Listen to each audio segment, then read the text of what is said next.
First question will come from Royal Howell. Go ahead, Royal. Hello, Coach. How you doing today?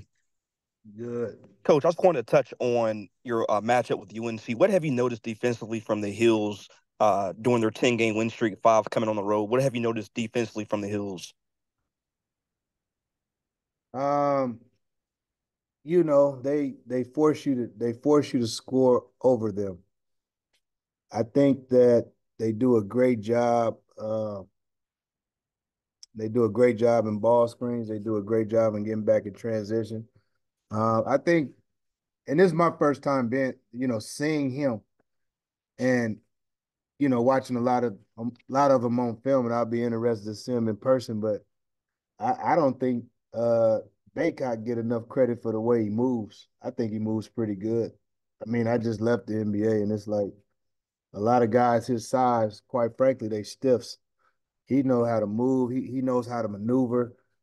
He understands how to steer his man on defense. Like he has a lot of tactics. Like he's a seasoned player, and I love the way he plays defense. And the perimeters do a good job of staying between their man and the basket is what I like to call it. And again, they limit you. You only get one crack at it. But I think they have one of the lowest uh, assist rates defensively in the country. They make you play a lot of one-on-one, and I think that what happens is you start to fall into a bit of a trap, and then that allows them to get out in transition where, they're really good in transition. Thanks, Coach. Mm-hmm.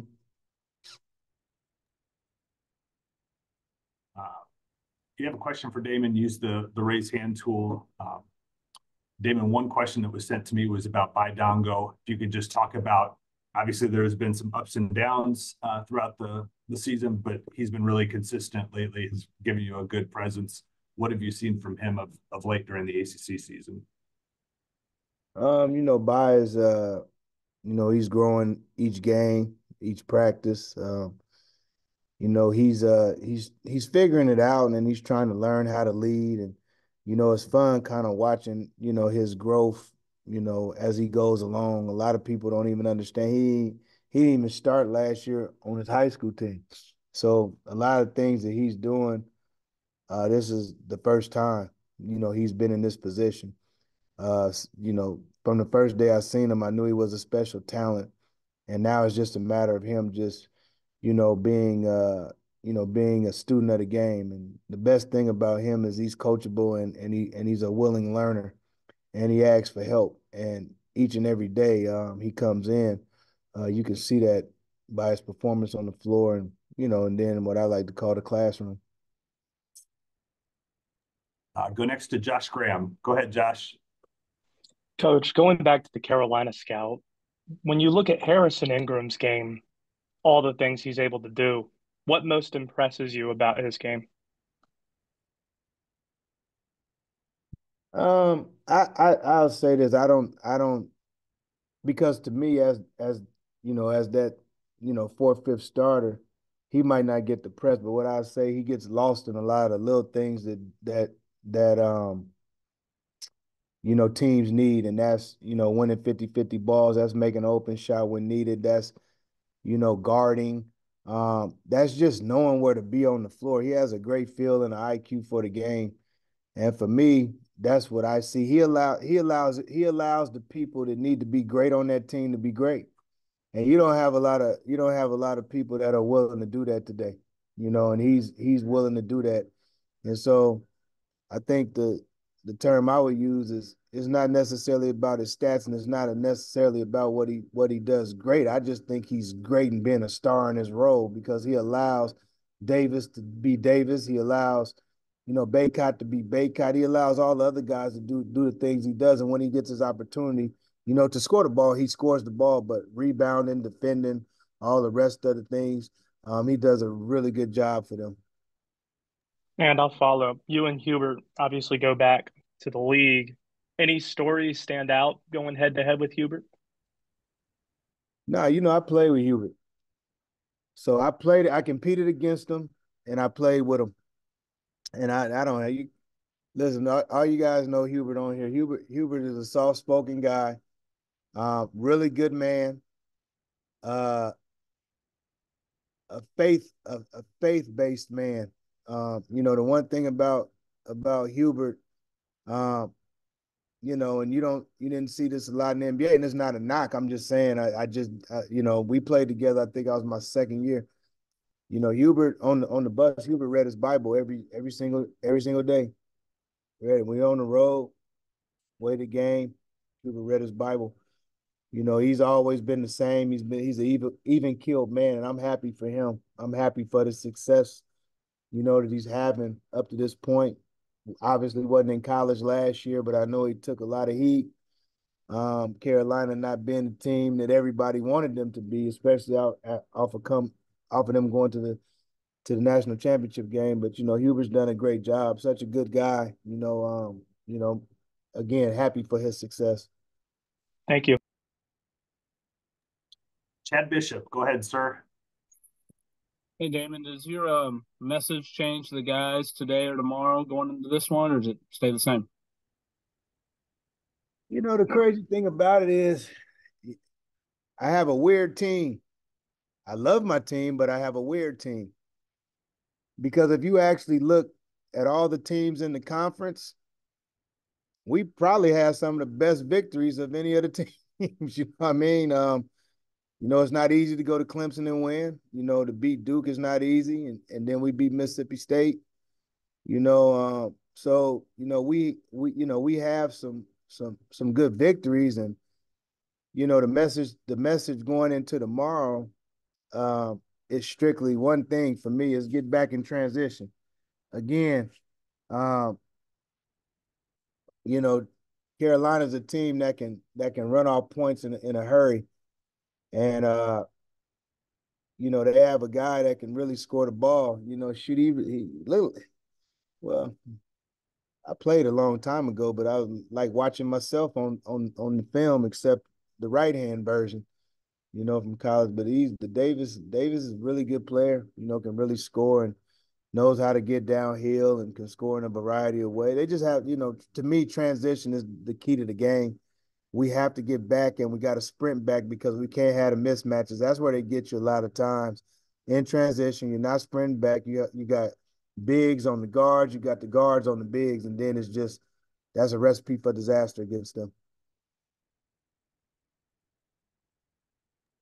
Damon, that's all the questions I have for you. Thank you. Appreciate it. Okay, thank you. See you next week. Yeah. We will have Hubert Davis on here momentarily.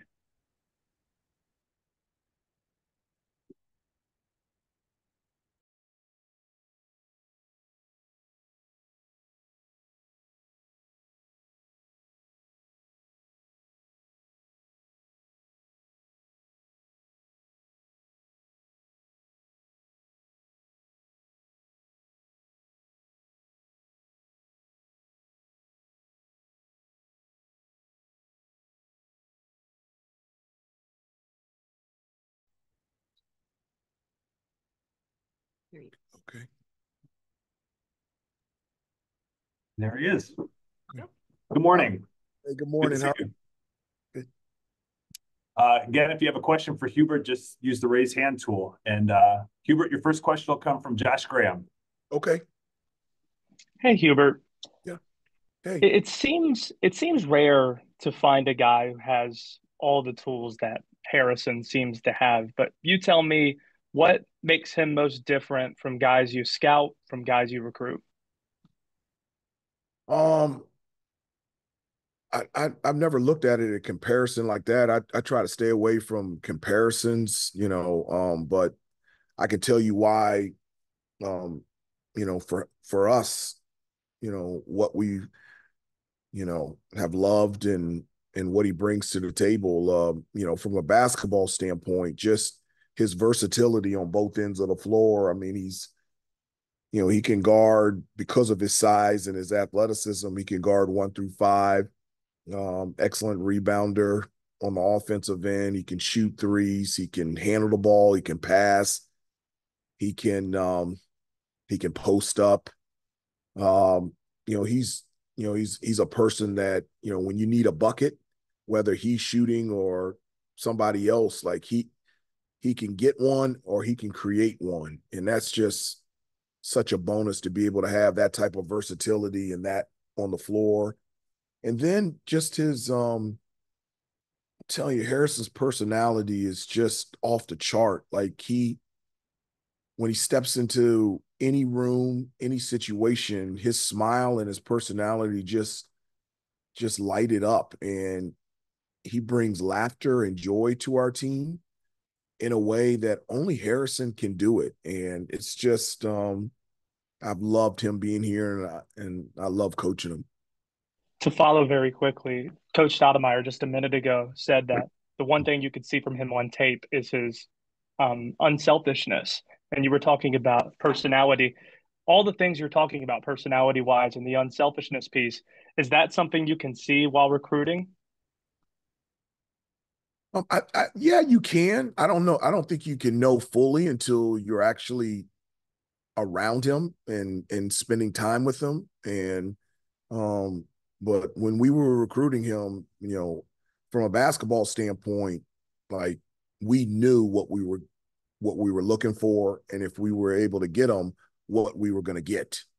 What I didn't know, I knew he was a great kid and comes from a terrific family, but just the impact in terms of him in the locker room for our team relationship and chemistry. I didn't know that, but I love it. He's been huge for us. Go next to Andrew Jones. Go ahead, Andrew. Hey, Coach. Coach Stoudamire was just talking about Armando, about how he just came from the NBA, and he said Armando doesn't get enough credit for how he moves, and he's doing a lot of the little things this year. Is his game sort of transitioning into what it might be at the next level more this year than it has been because he's better defensively, he's setting better screens, and all the little stuff that he does out there? Well, I mean, that's something that we always talk about is, the little things, the discipline and the details and making routine plays routinely. And we spell out, like what do those plays look like? And Armando's always, really done that. I mean, he continues to improve. I think you've mentioned just, his free throw shooting, what an improvement that's been for him and for us. But his screening has gotten better. His defense has been terrific, guarding 1 through 5, ball screen action. He's been awesome, and I don't think he's done it. Do I think his game easily translates to the next level? Yes. The things that he's doing translates to the next level. Yes, but he's not doing those things for that. He's doing those things because he can do them really well, and it's beneficial to the team. And I know the last couple games, Coach Forbes and Coach Hamilton have talked about the little things that Armando has done to allow us to really be good on both ends of the floor that aren't on the stat sheet. And you're right, he's been doing that really well and been doing it consistently. If I could stay on that real quickly, the guys, when they're asked questions about why they're playing so well defensively, they always talk about how they're rotating well. Is Armando rotating better now than he has since you've had him there? Well, I do, but I also I just our communication and the biggest thing is our commitment. I just everyone talks about it, every coach talks about it, but are the players committed in understanding the importance for them individually and for our team's success to be able to defend and rebound the basketball? And I really believe that our guys have a clear picture of what allows us to have a chance and be successful. And to the point, Armando, a couple of weeks ago, it's the first time he's ever said this. He said, Coach, this is the first time in my whole career, like I'm getting energized by defense. Like it's exciting to play. Like I'm just wanting to get help. I'm wanting to get stops. He's never said that before. And I think the guys are feeling that as well. just enjoying the process of getting better defensively. Thank you. The next, Royal Howell. Hello, Coach. How are we doing today? Hey, good. Doing good. Coach, you just mentioned getting better defensively. I think that's the narrative right now for this Carolina basketball team. Throughout your 10-game win streak, 5 being on the road, not a single opponent has scored over 70 points. What's been so fun about playing defense with this team, wanting to just show effort on both ends of the floor, but just making an effort? I think the key word is effort here with this UNC basketball team. Well, they're taking pride in their individual one-on-one matchups. I've said this before. I showed them, a clip of Kevin Garnett, and, he was just talking about when they won the championship, I think with the Boston Celtics, I think it was 2008, 2008. But, he just talked about that he was really good defensively because he knew where he could trust that his teammates had his back and that they were going to do what they needed to do on the defensive end. I think the trust is building every day, but I also think they're recognizing when we do get stops, then we get to go in transition. And we've been pretty good offensively in transition all season. So I think they see, hey, I want to get stops. And then they see at the end what stops can do, because then we get to run and we get to play in transition and play on the offensive end. And that's something that our team likes to do, and I think everyone likes to do, is play offense and shoot and score. Thank you, Coach. I'll go next to Kip Coons. Yeah, hi, Hubert. You have the singular distinction, you and Jeff Capel in this league, of having played and been a longtime assistant and now head coach. So looking ahead, down the road to next year, what would you like to see in terms of the conference tournament and also the regular season schedule? Does it need to cut back to 18 games again? Well, one, I haven't thought about that. I'm just thinking about this year. And also try to stay away from things that are out of my control. I'm not in control of the schedule. I'm not in control of how many league games. I'm very proud to be a part of the ACC. I think it's the best conference in college basketball. I don't think it's anywhere close. And whether we stick to what we're doing now or change, being a part of the ACC is an honor and a privilege for me and for all of us. And it's something that we're thankful for and love to be a part of. Got time for one more question, and it'll come from Matt Kramer. Go ahead, Matt. Hey, Coach. Good to meet you. Since the calendar flipped to 2024, Harrison Ingram's had 6 double-digit rebounding nights in the past 8 games, I think, including Saturday. It's 7 offensive rebounds. Was there an emphasis on rebounding this month by you and your staff? Is it his New Year's resolution? Or do you think it's just what you said about the team in general? He knows what needs to be done to win. No, I mean, I've said defense and rebounding, as soon as they step foot on campus. I mean, that's just, the 3 things that I say to them repeatedly every day is defense, rebound, and take care of the basketball. I just do that. And, rebounding has always been a foundation piece for Carolina. We always want to be, in terms of defensive rebounding percentage, our goal is to be number 1. Offensive rebounding percentage, our goal is to be number 1. We want to get second chance opportunities, and that's a big part of our offense, is to be able to keep the ball alive and get multiple ways to be able to score. And so, a lot of times I keep saying it's not a Armando Bacot rebounding game. It's got to be a UNC rebounding game. So trying to encourage guys to join the party and not rely on Armando to get all the rebounds. And, Harrison has joined the party. He's been elite in terms of giving us another great rebounder on both ends of the floor. And that's exactly what this team needed. And I'm hoping that others will step up, just like Harrison has stepped up from a rebounding standpoint. Hubert, thank you for the time. Appreciate it. We'll see you soon. Okay, have a great day. Thank you. You too. That wraps